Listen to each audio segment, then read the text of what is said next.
मैं आपके सामने रूप बदल कर आया। मैंने माया का प्रयोग करके छल किया। मैया, आप मुझे क्षमा कीजिए, पर आपका दर्शन करना, आपसे भेंट करने का सौभाग्य छोड़ नहीं सका ये हनुमान माता। माता, मैं आपको बता नहीं सकता, इतने वर्षों आपसे विछोह, आपको ना देख पाने का दुख मेरे हृदय को कैसे छलता रहा माता।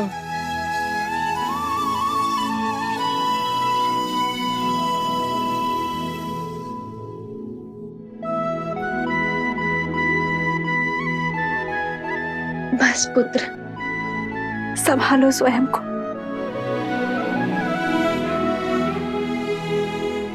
माता, आप मुझे क्षमा कर दीजिए। आपके समक्ष आया तो भी माया के आवरण में लिपटकर, रूप बदलकर माता। नहीं पुत्र, क्षमा मत मांगो।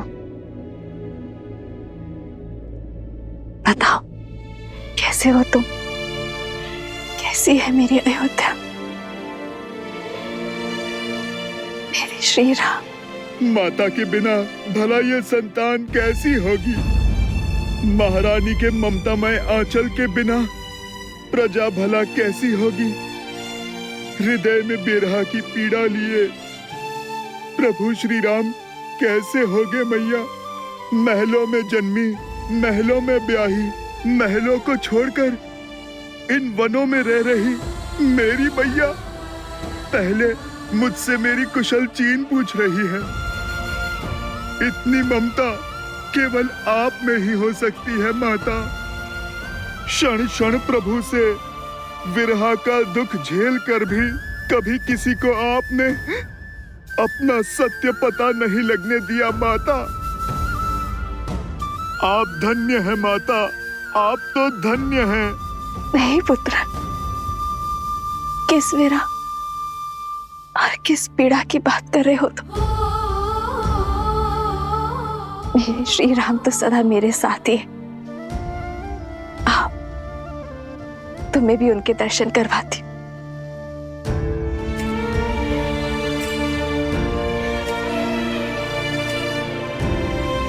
ये रहे तुम्हारे प्रभु।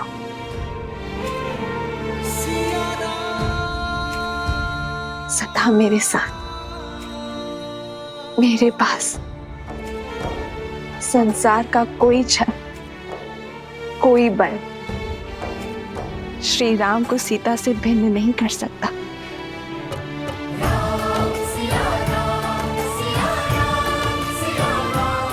जय सिया राम।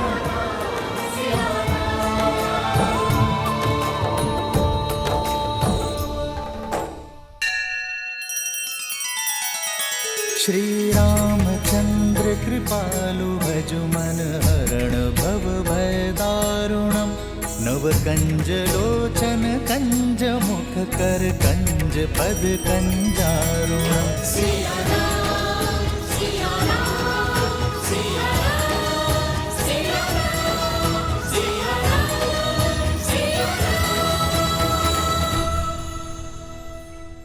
ये आप क्या कह रहे हैं भैया? माना कि मेरे प्राण संकट में पड़े, किंतु इस एक निर्णय ने आपको राजा बना दिया। ऐसे राज्य का राजा जिसकी प्रजा को उंगलियों पर गिना जा सके। प्रजा चाहे मुट्ठी पर हो या अनगिनत, राजा तो राजा ही होता है। हमें चलना चाहिए भैया। राजा का दायित्व धरा पर रह रहे हर जीव की रक्षा का है, फिर चाहे उनके लिए युवराज के प्राणों की आहुति क्यों न देनी पड़े। महायोद्धा लव की विजय हो।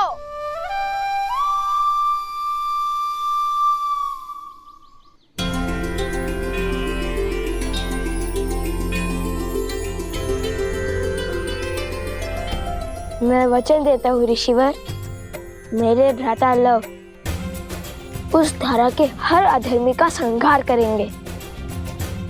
प्रण पूर्ति का आशीर्वाद दीजिए। लोभना मृतकों का नगर है, वहां कोई भी जीवित नहीं मिलेगा तुम्हें।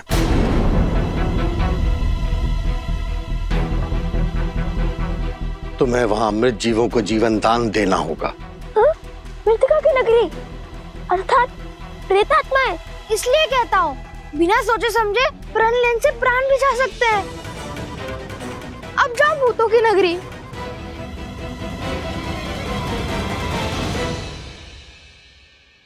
माता कहती है कि ऋषि मुनियों के हर आदेश में कोई ना कोई कारण अवश्य होता है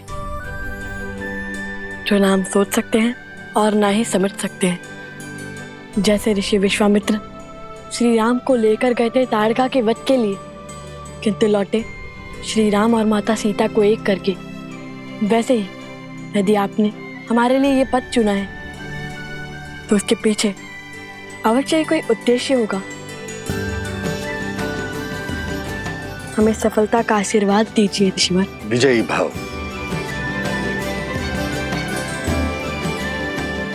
आयुष्मान भव।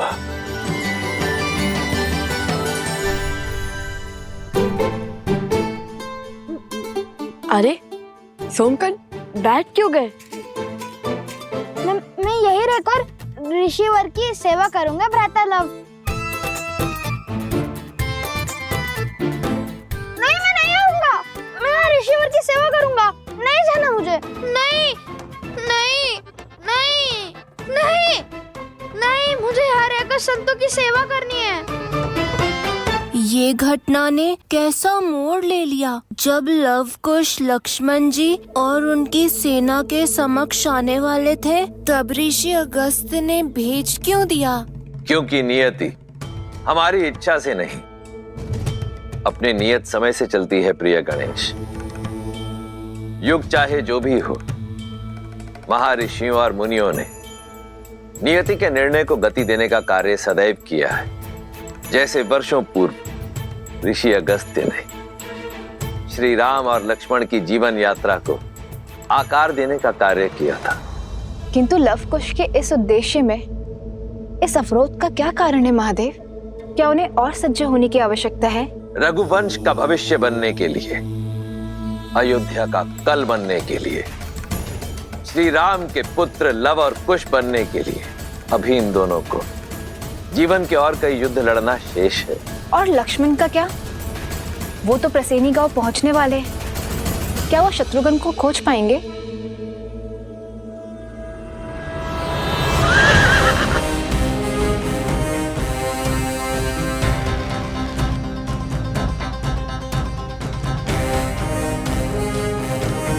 सैनिकों, इस गांव की सीमा को घेर लो।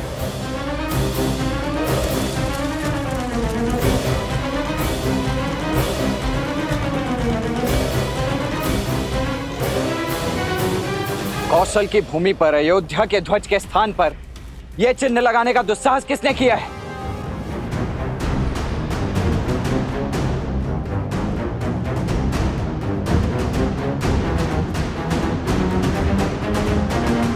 ये मेरी चेतावनी है आप सभी को।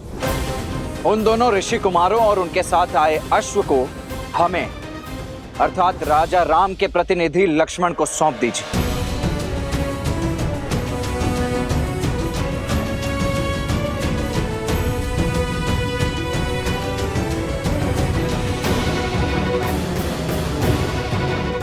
समझ गए? विरोध की आंधी विवेक को उड़ा ले गई। आप सभी पीछे हट जाइए, अन्यथा विवश होकर मुझे आप सभी को बंदी बनाना होगा। हमारे मन में राजा राम के लिए श्रद्धा भी है और सम्मान भी, किंतु हम लव को अपना राजा और उनके भ्राता कुश को अपना युवराज मान चुके हैं। इसलिए अब आपको हमारे गांव के भीतर आने के लिए उनकी आज्ञा लेनी ही होगी। ये कौशल राज्य है और यहाँ के केवल एक ही राजा है, कौशल नरेश, अयोध्यापति श्री राम। किंतु ये समय आप सभी की आंखों पर बंधी भ्रम की पट्टी खोलने का नहीं है। वक्त पीछे हटाइए। हम यहाँ उस अश्व और शत्रुघ्न को लेकर यहाँ से चले जाएंगे। आप में से किसी को कोई क्षति नहीं पहुंचेगी। वक्त पीछे हटाइए और भीतर आने दीजिए हमें। क्षमा करें, महाराज की अनुमति के बिना आप भीतर नहीं जा सकते। अन्यथा क्या? लड़ोगे हमसे? ये पीछे जो खड़ी है ये अयोध्या की वीर सेना है। जीत पाओगे इससे? नहीं, और इसलिए हमारे महाराज के आज्ञा के बिना भीतर आने के लिए हम सब के शवों पर पग रखकर बढ़ना होगा और हम सबको मारना होगा। मारना होगा, मारना होगा।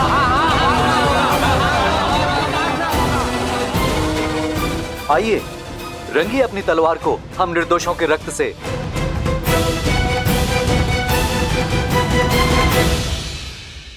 स्वर्ण माला को बार बार खोलने बांधने में, कर्म से गांठ मारने में भी निपुण हो गया हूँ। अब तुम इसे नहीं खोल सकते। ऐसा मत करो, लौटने दो मुझे। चलते रहो, हम उचित मार्ग पर है। राजा सत्यतीर्थ का नगर समीप ही है। राजा लव, विनती है, खोल दीजिए मुझे, लौटने दीजिए अगस्त्य मुनि के पास। कदापि नहीं, तुम हमारे साथ रहोगे। तुम्हें अकेला छोड़ना अर्थात संकट को आमंत्रण देना। पता नहीं कब कहाँ कोई तुम्हें उठाकर ले जाए। एक बार वो रविकेतु आ गया और एक बार स्वयं ही उस असुर की माया से बेसुध हो गए। संकट का निमंत्रण मैं नहीं, तुम हो तुम।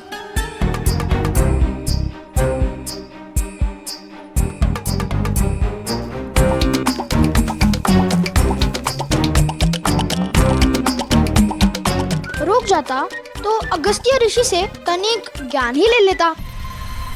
वो एक ग्रास में पूरा का पूरा वो तभी असुर खा गए थे। आता समुद्र को पीकर बंजर कर दिया था उन्होंने। ना कुछ सीख जाता उनसे। क्यों, जल पीना नहीं आता क्या? अच्छा, तो आलोकापुरी क्यों नहीं लेकर गए मुझे? ले जा रहे हो तो वो भी वहाँ जहाँ प्रेतों का ढेर है। मेरे पास तो स्वर्ण कमल की माला भी नहीं कि मैं अदृश्य हो सकूं। आलोकपुरी के मार्ग में हमने तुम्हें नहीं छोड़ा था, तुम स्वयं पीछे रह गए थे। इतना खाते क्यों कि भाग ही ना सको?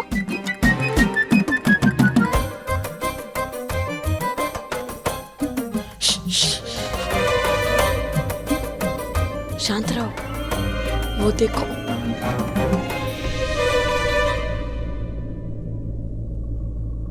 देखो, कहा था ना तुम संकट में ले जाओगे मुझे। नहीं नहीं नहीं, कुछ जाने दो मुझे, मैं नहीं आऊंगा। देखो, तुम तो योद्धा हो, मैं तो साधारण सा बालक हूँ ना। देखो देखो, छोड़ दो मुझे, भाग सकता हूँ, लड़ नहीं सकता। चलो चलो, नहीं, कुछ नहीं होगा, कुछ नहीं होगा तुम्हें।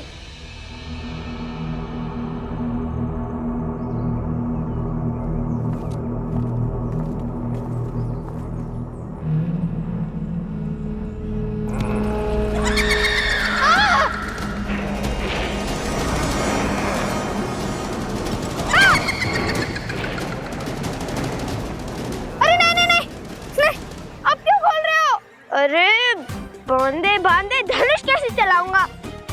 इतने भ्रमित क्यों? कभी खोलो कभी बांधो। नहीं,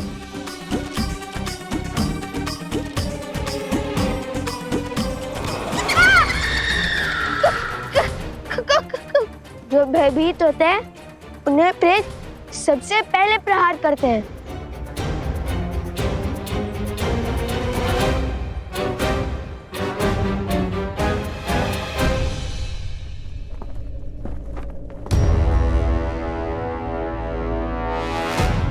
आप सभी मिलकर किसी को भी राजा बना देंगे तो क्या वो मान्य हो जाएगा? मानना पड़ेगा, क्योंकि जिन्होंने हमारे प्राण बचाए उन पर प्राण निछावर करने का धर्म है हमारा। लव कुश जितने वीर हैं उतने ही धीर भी, वो हमारे रक्षक भी हैं और हमारे शुभचिंतक भी। परंतु क्या शास्त्र इसकी अनुमति देते?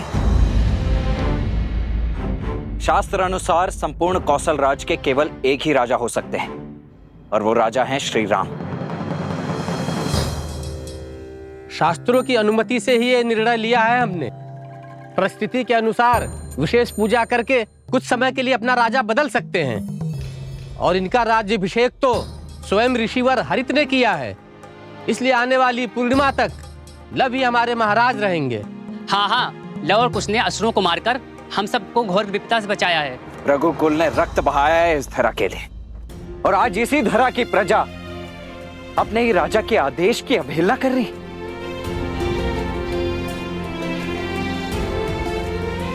क्या लवकुश के कुल का भी भान है आप सभी को?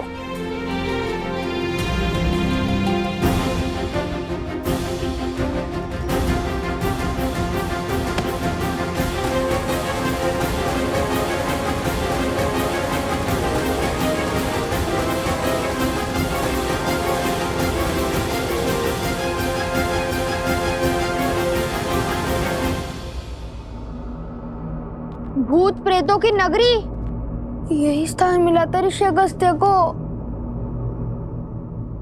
यहाँ अजय होना तो छोड़ो, जीवित रहना भी कठिन लगता है। अभी तो उनकी महिमा गा रहे थे। हाँ, आगे बढ़ो।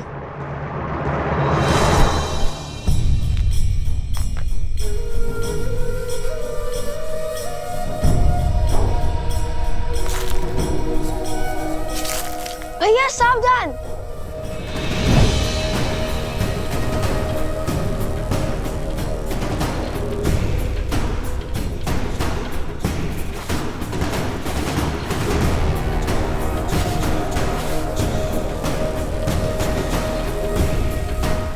ये तो स्वर्ण है।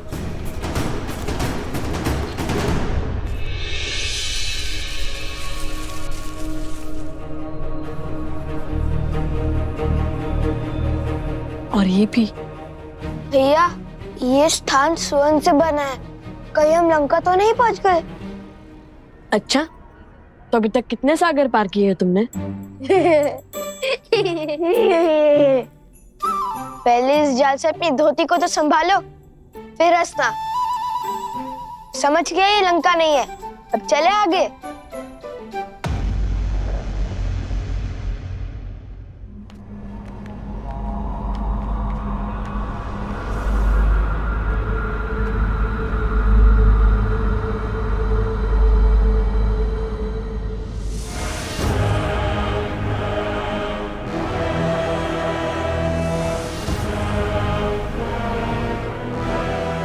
यहाँ तो सन्नाटा है, जीवन का कोई चिन्ह नहीं है। हर ओर धूल है। झील का जल कैसे काला पड़ गया है। स्वर्ण की नगरी जो अब भक्तों की नगरी हो गई है।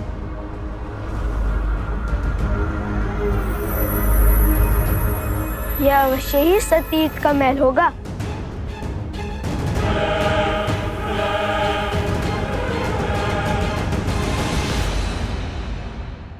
वो देखो, कोई है वहाँ।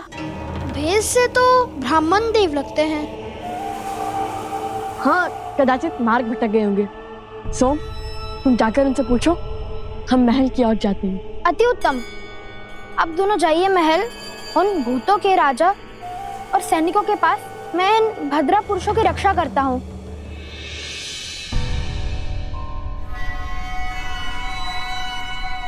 मैं तो बच गया।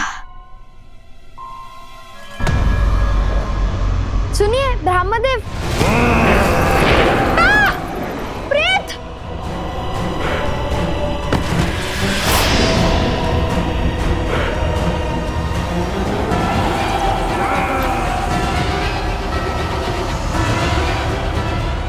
सोम,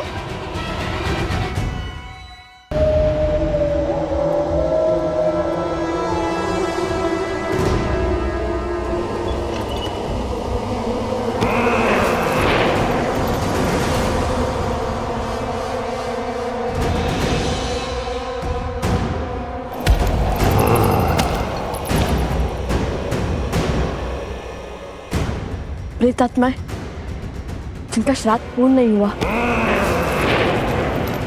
कैसे पता भैया? उनकी शिखाओं को देखो।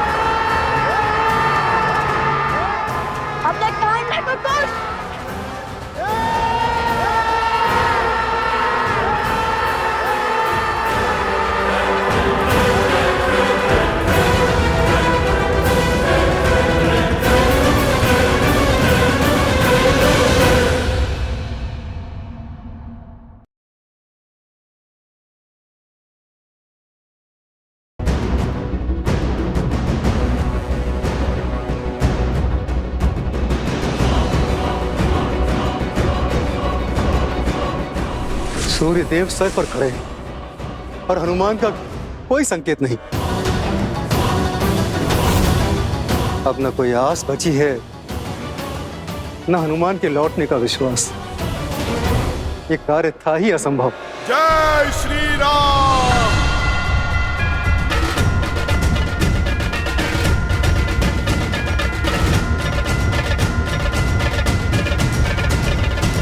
जय श्री राम।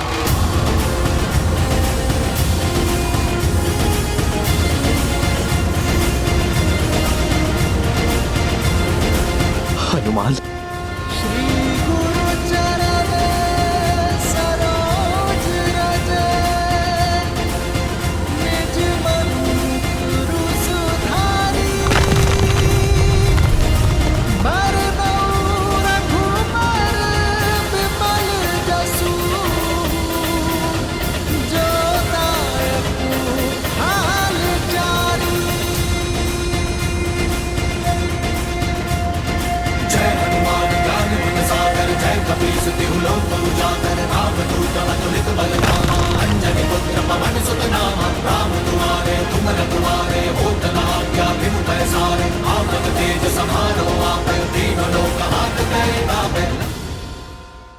श्री राम।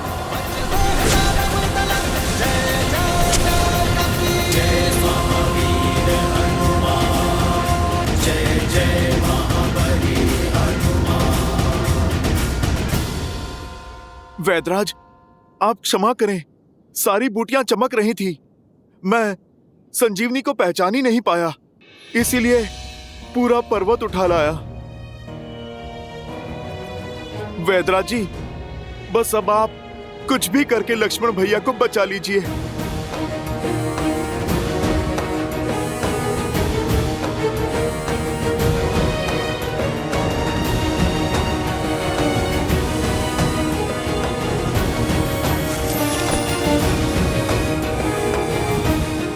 प्रभु,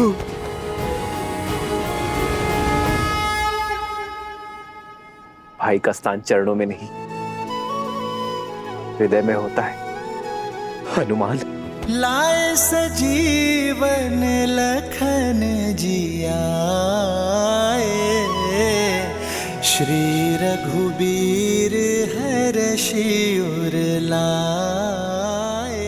हम एक कोख से नहीं जन्मे हनुमान, किंतु आज तुमने अपने कर्म से जो संबंध सिद्ध किया है वो संसार में अद्वितीय है।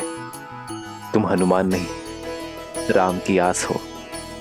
हनुमान, तुम वो हो जिसके भरोसे राम सब कुछ छोड़ सकता है। तुम मेरे लिए भरत से कम नहीं हो हनुमान। जिस प्रकार भरत ने अयोध्या में मेरा कर्तव्य संभाला है, उसी प्रकार यहां मेरे कर को आधार दे रहे हो। तुम मेरे लिए लक्ष्मण, भरत और शत्रुघ्न के ही समान हो हनुमान। तुम मेरे लिए भरत ही हो हनुमान। मैं तुम्हारा ये उपकार। प्रभु, भाई उपकार नहीं करते, सहकार करते हैं। मैं तो आपका तुच्छ सा सेवक हूं, छोटा सा दास हूं। प्रभु, आपका ऋणी तो मैं हूं कि मुझे आपके इन पावन चरणों में स्थान मिला। आप बस मुझे सदा ही यहाँ रखना। आपकी भक्ति, आपकी सेवा ही मेरे जीवन का उद्देश्य है और आनंद भी। तुम मम प्रिय भरत ही सम भाई। जितनी पावन हनुमान की भक्ति है, उतना ही सुंदर श्री राम का उनके प्रति प्रेम है। भक्त को ही अपना भाई बना दिया। भक्त हो, भगवान हो या भाई, तीनों की राशि एक ही तो होती है और तीनों ही विश्वास की डोर से बंधे होते। और विश्वास की इसी शक्ति के विषय में मैंने कहा था कि ये विश्वास कभी भ्रातृत्व, कभी भक्त और कभी भगवान बनकर हमारे समक्ष आता है, जिसमें एक और है प्रभु श्री राम के छोटे भाई भरत जो उनकी भक्ति के रंग में रंग चुके हैं, तो दूसरी ओर हैं उनके परम भक्त मेरे अंशावतार हनुमान, जिन्होंने अपने निस्वार्थ प्रेम से और अनन्य भक्ति से स्वयं अपने ही प्रभु के जीवन में उनके भाई का स्थान पाया है। प्रभु श्री राम ने हनुमान को अपने हृदय से लगाकर सदा सर्वदा के लिए अपने हृदय में स्थान दे दिया है। स्वार्थ के संसार में निस्वार्थ संबंधों की पराकाष्ठा सिद्ध की है।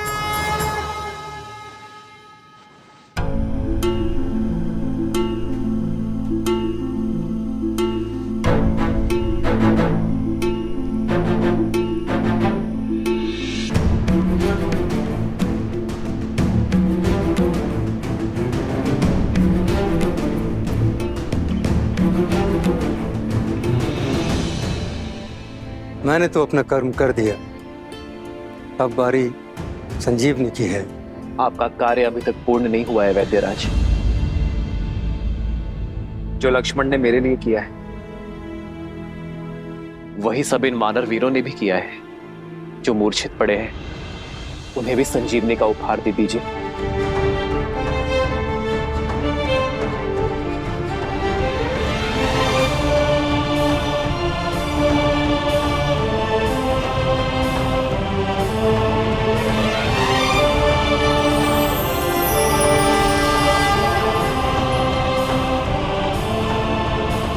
लक्ष्मण,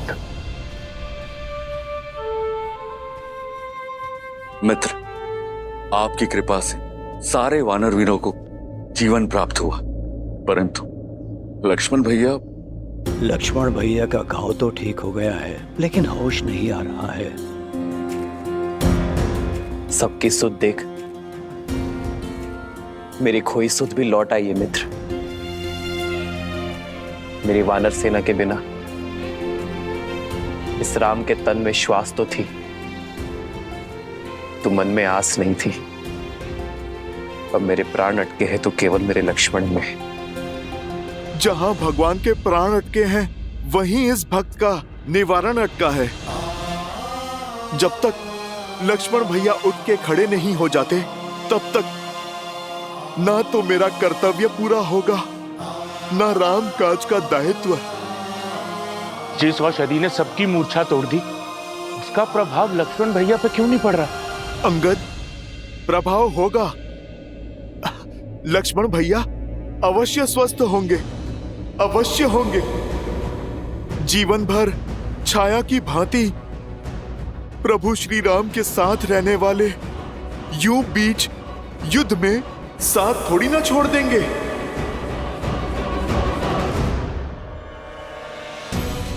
लक्ष्मण,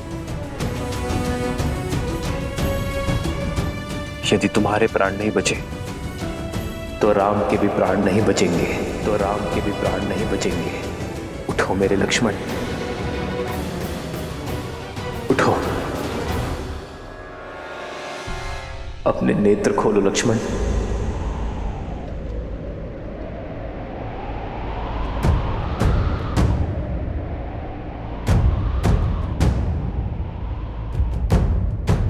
लक्ष्मण,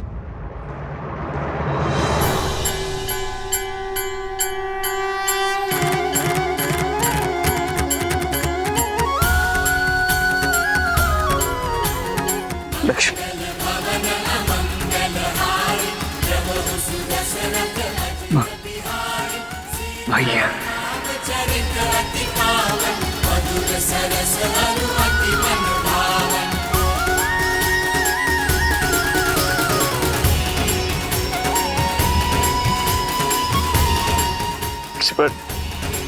भैया, उठो मेरे भाई।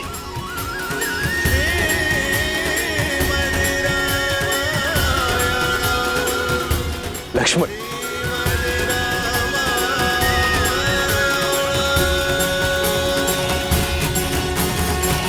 लक्ष्मण जी को चेताया था मैंने कि इंद्रजीत जिस प्रकार आपको ढूंढ रहा। राम, सामने आओ। अवश्य ही कोई महाघातक योजना लेकर आया है आपके लिए, इसीलिए आपके और इंद्रजीत के बीच बनाकर लक्ष्मण जी ने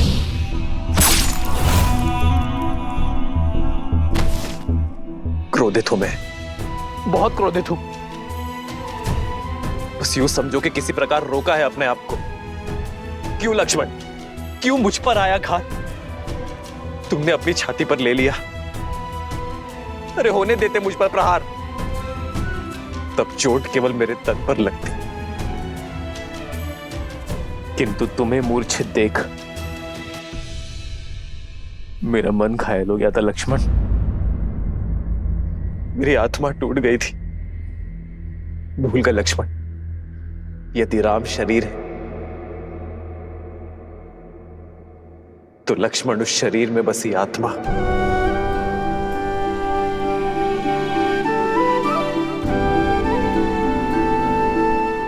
आप आहत हुए इसके लिए मैं क्षमा प्रार्थी हूं भैया, परंतु मैंने जो किया उसके लिए नहीं। एक बार तो क्या भैया, अनगिनत बार भी यदि आप पर प्रहार होगा तो उस प्रहार को स्वयं पर लेने के लिए मैं सदा तत्पर रहूंगा।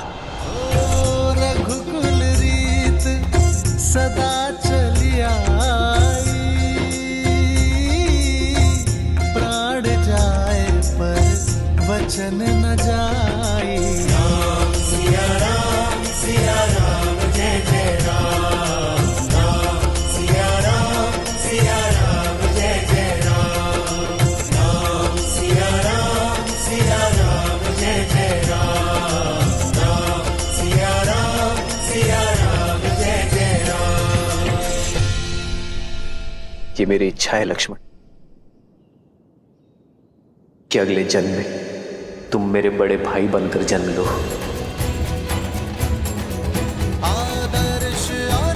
और मैं तुम्हारी सेवा करूं।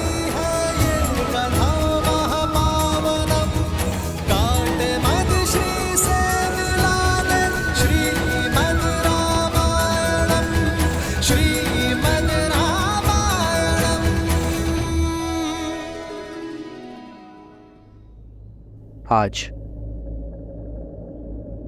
यदि हम एक दूसरे को आलिंगन कर पा रहे तो उसका श्रेय उसे जाता है जिसने हमारे लिए हर सीमा पार की, प्रयास की, पराक्रम की और समय की भी हनुमान ने सच्चे रूप में अपनी बल और बुद्धि का परिचय दिया है। मेरे लक्ष्मण को और मेरे वानर मित्र को बचाने का श्रेय मेरे पांचवें भाई हनुमान को जाता है।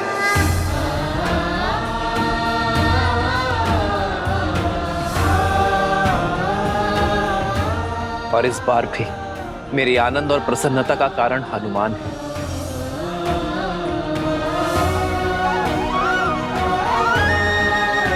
संजीवनी लाकर तुमने केवल लक्ष्मण और वानर सेना के प्राण ही नहीं बचाए हैं, बल्कि कि श्री रघुवीर के हर्ष को भी पुनः जियाया है हनुमान ने। पवन तनय संकट हरन, मंगल मूर्ति रूप। जय श्री राम। पवन सुत हनुमान की जय श्री राम।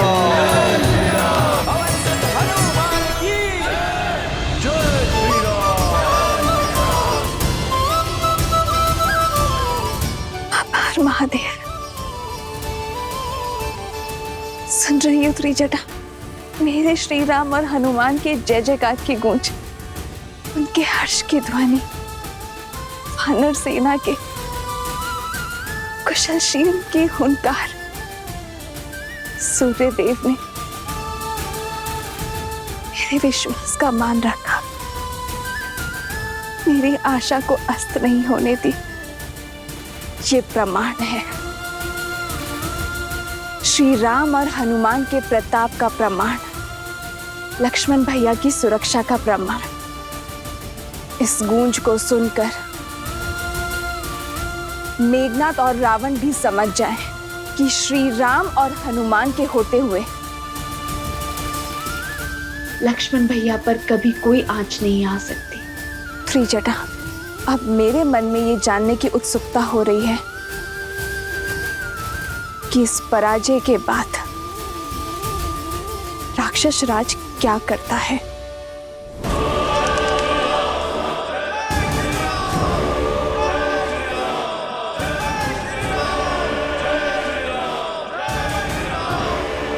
कितनी बार लंका को उसी की भस्म से खड़ा करेंगे हम? हमारा हर दांव उल्टा पड़ रहा है। हमारी हर घाट का उत्तर, हर वार की काट है उस राम के पास। सारा तांडव सीता के अपहरण से आरंभ हुआ। हमें उस स्त्री को लौटा देना चाहिए या उसका अंत कर देना चाहिए। मौन!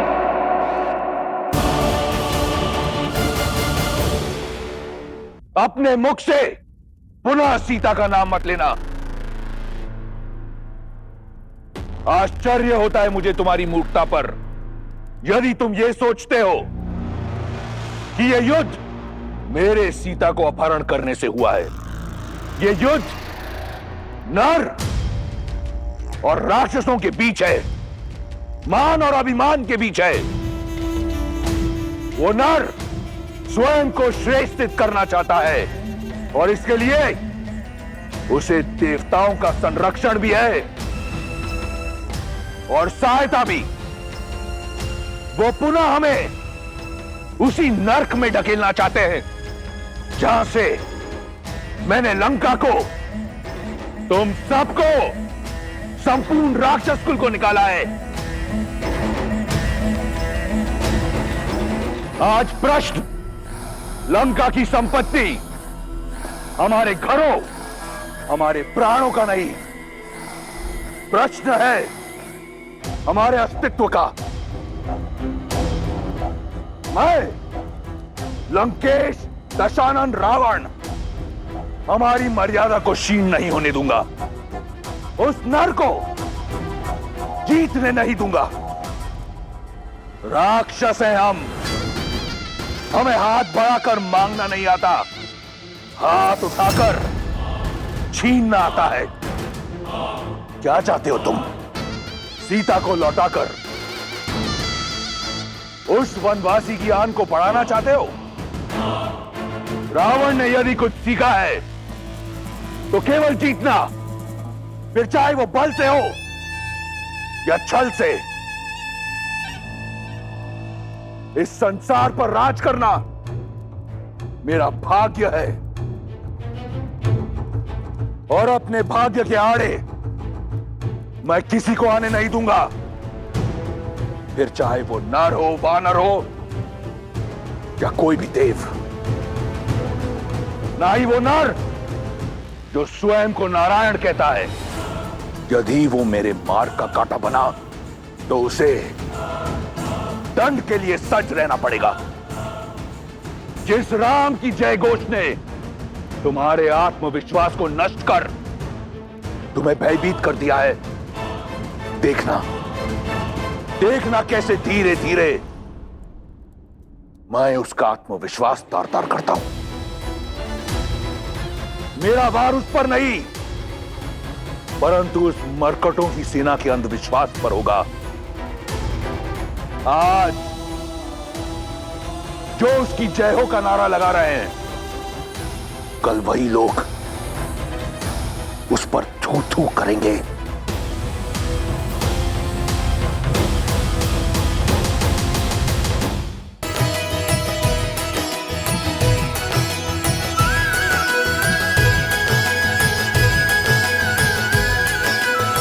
मेरे प्राण बचाने के लिए इतना बड़ा पर्वत उठा लाए हनुमान।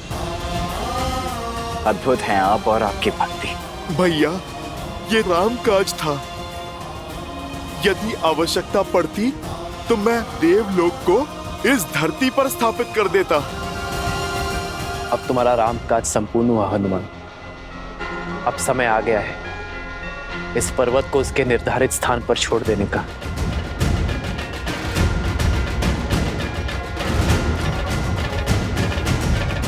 रुको हनुमान,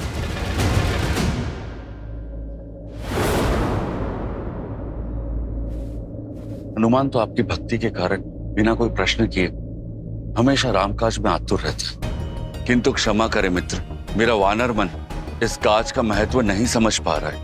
ये संजीवनी पूरे युद्ध में हमारा संबल बन सकती है, हमारे सैनिकों के प्राण बचा सकती है। फिर ये युद्ध वीरों का नहीं, कायरों का होगा मित्र। नियति और भाग्य के विरुद्ध होगा। और सबसे बड़ी बात, मां समान प्रकृति का उल्लंघन करेगा। चाहे सागर हो, पर्वत हो या मानव, संजीवनी हो या वनस्पति, प्रकृति ने इन सभी का स्थान उपयोगिता के अनुसार निर्धारित किया है, ताकि हम सब आवश्यकता के अनुसार इनका लाभ उठा सकें, किंतु इनका दोहन ना करें, इनका शोषण ना करें। हमारा कर्तव्य प्रकृति का सम्मान करना है मित्र, उनके साथ छेड़छाड़ करना नहीं। मैं नहीं चाहता कि भविष्य में मेरे हनुमान पर प्रकृति का संतुलन बिगाड़ने का लांछन लगे। और वैसे उद्देश्य पूर्ति के बाद तो प्राण स्वयं परमात्मा में मिल जाते हैं, तो इसे भी लौट जाना चाहिए। प्रभु, दास आदेश के लिए सज्ज है। जय श्री राम। जय हनुमान ज्ञान गुण सागर, जय कपीस तिहु लोक उजागर, रामदूत अतुलित बल धामा, अंजनी पुत्र पवन सुत नामा, राम दुआरे तुम रखवारे, होत न आज्ञा बिनु पैसारे, आपन तेज समारो आपे, तीनों लोक हाथ करे कापे।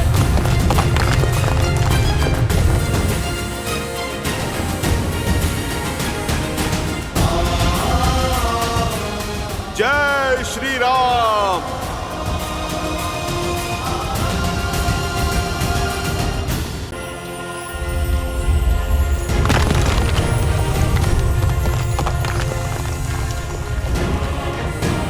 जय महावीर हनुमान, जय जय पवन पुत्र हनुमान। हनुमान जी, आप इसे पुनः हिमालय की ओर फेंकने वाले हैं? हाँ विभीषण जी, मुझे उस समय जाना पड़ा क्योंकि इसे खोजना था। अब तो वापस भेजना ही है। युद्ध के मध्य पुनः जाकर रखने में समय नष्ट करना व्यर्थ होगा विभीषण जी। जब मैं इसे यहीं से सटीक वहां पहुंचा सकता हूं।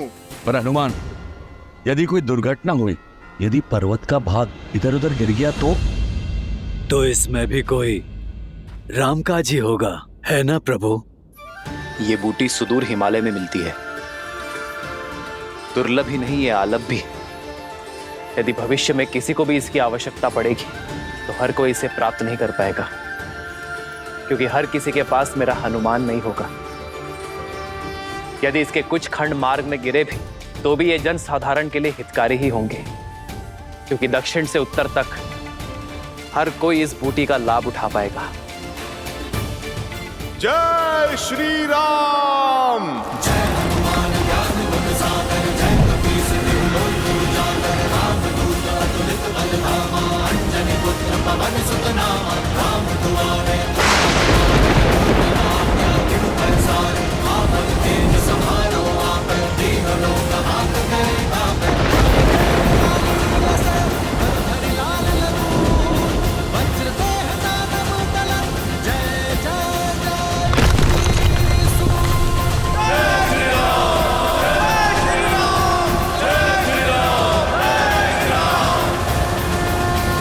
अद्भुत है मेरे राम का आयन। जो प्राणी कार्य करके संतुष्ट हो जाते हैं वो नर कहलाते हैं, और जो कार्य पूर्ण करने के पश्चात भी संसार के कल्याण के लिए प्रयासरत रहते हैं वो नारायण कहलाते हैं। जैसे मेरे प्रभु श्री राम उत्तर से सुदूर दक्षिण तक इस मार्ग पर यात्रा की प्रभु श्री राम, तो इस मार्ग का ऋण हुआ उन पर जिसे उन्होंने चुका दिया। यही तो महानता होती है महापुरुषों की। जिस मार्ग पर भी चलते हैं वहां अपने पीछे अपने चिन्ह, अपने प्रतीक, अपनी ऊर्जा और संसार का कल्याण छोड़ जाते हैं।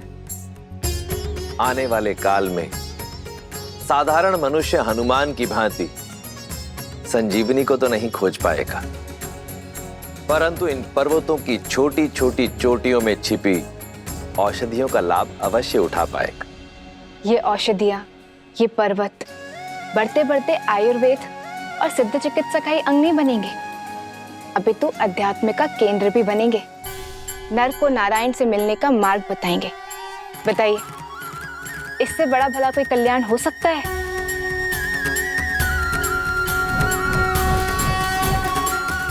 इस पर्वत ने तो नया रूप धर लिया, किंतु पर्वत से हट रखने वाले रावण के मन का कायाकल्प हो पाएगा क्या? जब कोई धर्म और नियति के विरुद्ध युद्ध लड़ता है, जब कोई प्राणी मर्यादा की सीमा तोड़ने को आतुर हो जाता है, तो उसके कर्म और परिणाम दोनों भयावह हो जाते हैं, जिसका उदाहरण है रावण के कर्म। रावण के कर्म अक्षम्य हैं और उनका परिणाम उसके लिए घातक सिद्ध होगा। ओम ह्रीं निकुंभले शत्रुस्तंभ्य पाद्य पाद्य पट।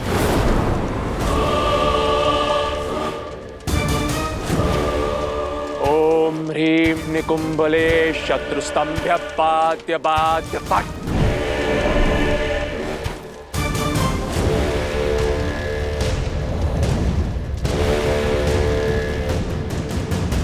किसने मेरे यज्ञ को भंग करने का दुस्साहस किया? उसने जिसके लिए तुम ये साधना कर रहे हो। पिताश्री,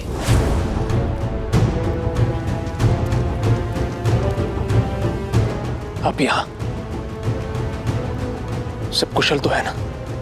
नहीं पुत्र, वो वनवासी का भाई पुनः जीवित हो गया है और वो मरकटों की सेना एक बार फिर खड़ी हो चुकी है। असंभव है ये। शक्ति अस्त्र का काट उन्होंने खोज कैसे लिया? उन्होंने क्या किया, कैसे किया, इससे कोई अंतर नहीं पड़ता। अंतर अब इससे पड़ता है कि अब आगे हम क्या करेंगे। आदेश दीजिए पिताश्री। समय आ गया है। भावनाओं के भवंडर में फंसे राम के समक्ष सीता को ले जाया जाए, जिसके उपरांत क्या? जिसके उपरांत राम के समक्ष तुम सीता का शीश उसके धड़ से अलग कर देना।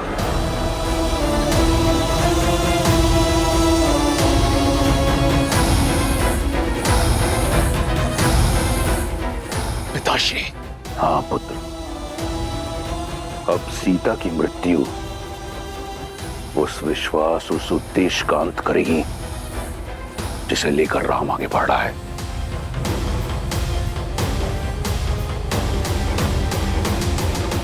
भोर से पूर्व रात्रि अधिक अंधकारमयी हो जाती है और वो अंधकारमयी रात्रि हनुमान के कारण शेष हुई। परंतु अब भी हर पल कठिन होता जाएगा। हमें अपना शौर्य उगते सूर्य के तेज की भांति प्रतिपल बढ़ाना होगा। जितना शौर्य दिखाया है उससे अधिक साहस दिखाना होगा। ये हार रावण के सम्मान पर प्रतिघात है, जिसका उत्तर वो क्रोध और क्रूरता के साथ देगा। मेरे वानर वीरों, सज्ज रहना, क्योंकि किसी भी क्षण अनिष्ट हो सकता है। सभी सेनापति अपनी अपनी टुकड़ियों के साथ लंका के हर द्वार पर घात करेंगे। रावण की पाप की नगरी पर चारों ओर से एक साथ प्रहार करेंगे। आज्ञा का पालन होगा। आज्ञा का पालन होगा श्री राम। राम कहो जय श्री राम, दशरथ नंदन राजा राम। राम नाम भजते हनुमान, अवध बिहारी राजा राम।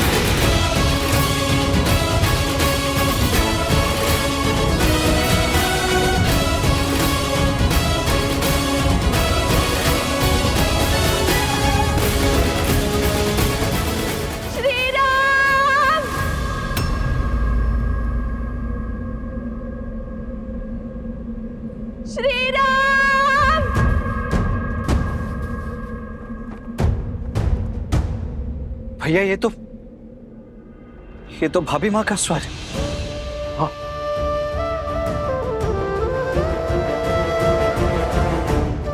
सीते, स्वामी, सीते, श्री राम,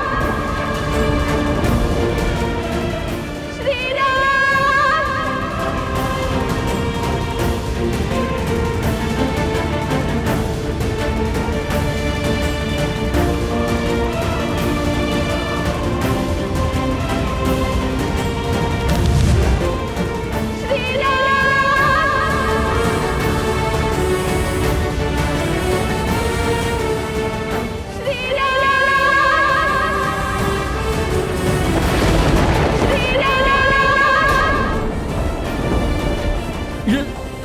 ये तो माता सीता है।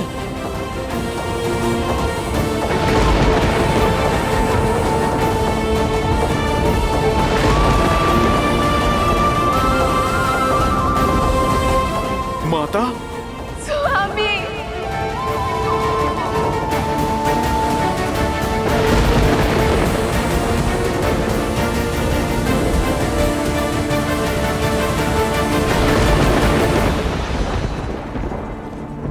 श्री राम, सिया राम, श्री राम,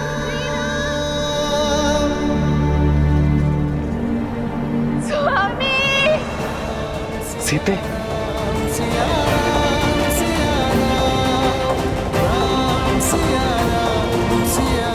भाभी माँ,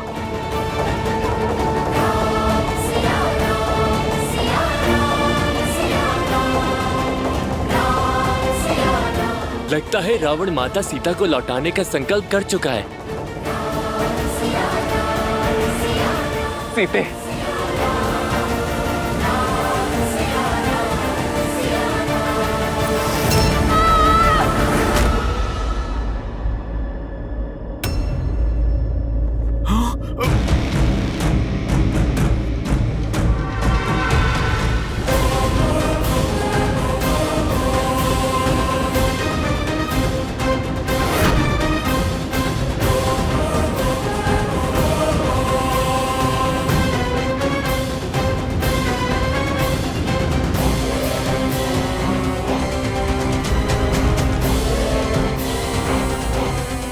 मेघनाद,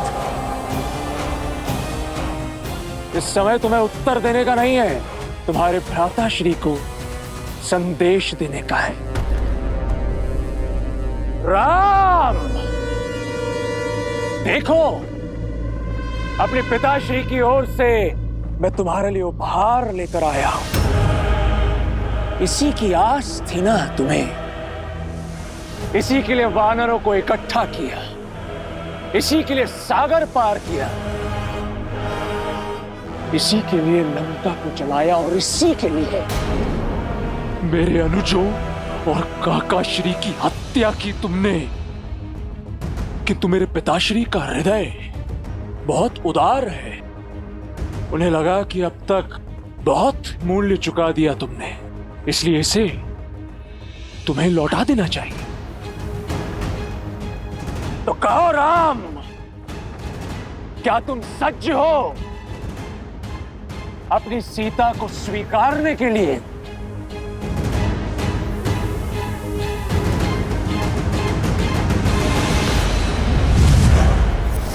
सीते,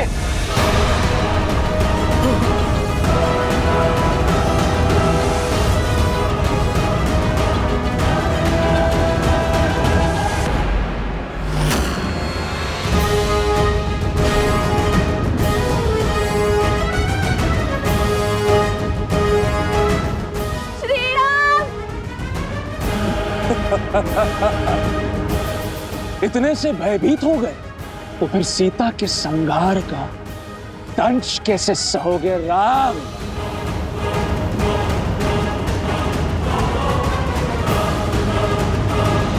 नहीं भैया, ये सत्य नहीं हो सकता।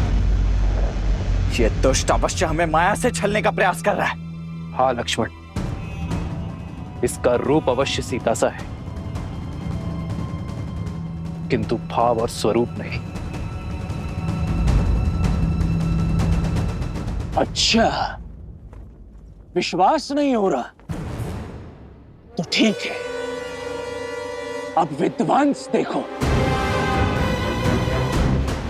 देखो कैसे मैं तुम सबके समक्ष सीता को मृत्यु लोक पहुंचाता हूं।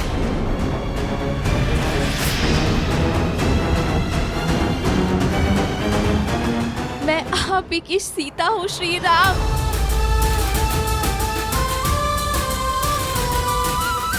लंका के इस पाप में मेरा प्रेम का पुण्य ही मेरा संबल था। जब ये दुष्ट मुझे युद्ध भूमि की ओर ला रहा था, तब मेरे मन में भय नहीं, विश्वास था, आभार था आप सबके प्रति।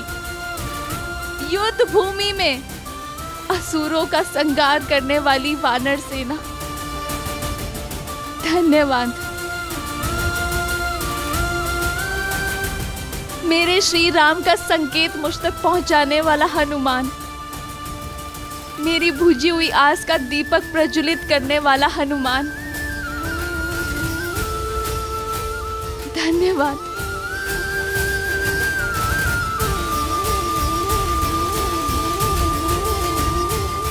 मुझे भाभी से अधिक मां मानने वाले, दिन रात मेरी सेवा करने वाले,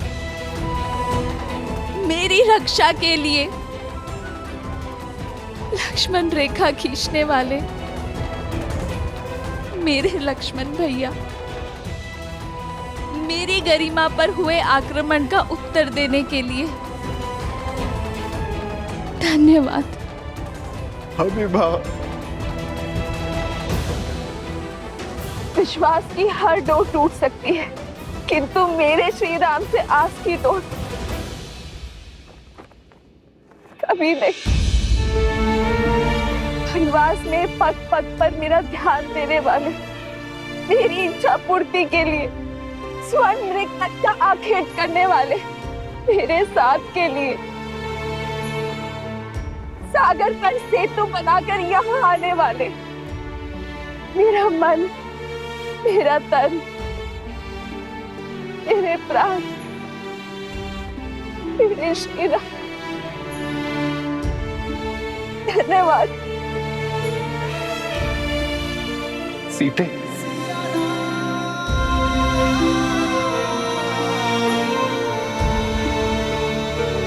अर्जित नियति का यही लेख है आज। ना मैंने स्वर्ण मृग का हट किया होता, ना मैंने लक्ष्मण रेखा को पार करने का पाप किया होता, ना मेरे कारण आप सबको ये युद्ध का दंड भोगना पड़ता।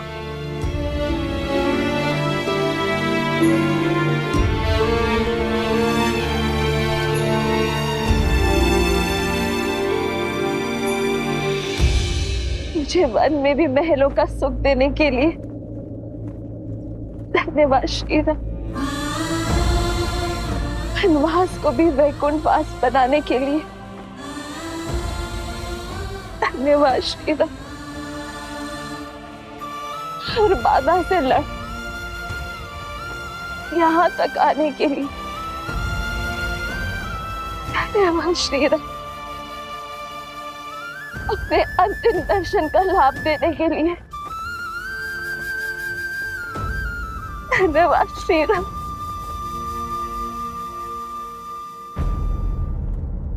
समय आ गया है, भूमि से उत्पन्न हुई भूमिजा एक बार पुनः भूमि में मिल जाएगी। मेरा काटना असंभव हो रहा था मेरे लिए श्री, मृत्यु का ये मार्ग मेरा उद्धार है। नहीं सीते,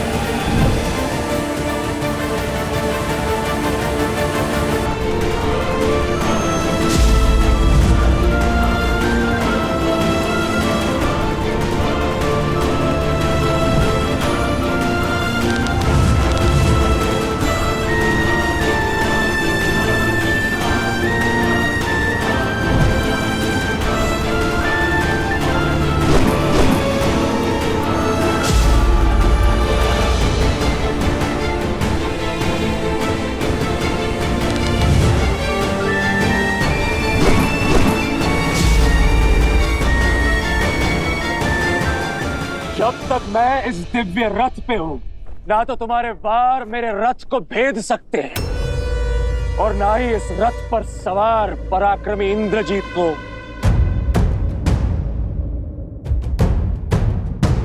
क्रम का साथ होता है, वो नीचता का हाथ नहीं थामते मेघनाद। एक स्त्री के गर्दन पर शस्त्र रखने के बाद इंद्रजीत कहलाने का अधिकार भी खो चुके हो तुम। एक देवी के उपासक को उनके आशीष की शक्ति से युक्त योद्धा को एक निहत्थी स्त्री पर बल का प्रयोग करना शोभा नहीं देता। निहत्थी स्त्री मेरी बुआ शूर्पनखा भी थी, उनके अंग भंग कर दिए तुमने, तब तुम्हारे मन में यह विचार नहीं आया? इंद्रजीत, वो शूर्पनखा के पाप का दंड था, इसीलिए धर्म था, किंतु तुम ये अधर्म कर रहे हो। एक भाई के धर्म का परित्याग करने वाले, जाति और देश धर्म से विद्रोह करने वाले, आप जैसे विश्वासघाती के मुख से धर्म की बातें शोभा नहीं देती काकाश्री। लंका और लंकेश के लिए युद्ध का केवल एक ही नियम है, विजय, और उसके लिए शत्रु पर वहां प्रहार करना होता है जहां पर उससे सबसे अधिक पीड़ा हो। मैं भी वही कर रहा हूं, अपने शत्रु के नेत्रों के समक्ष उसके संबल पर, उसके बल, उसकी आशा, उसका सब कुछ तोड़कर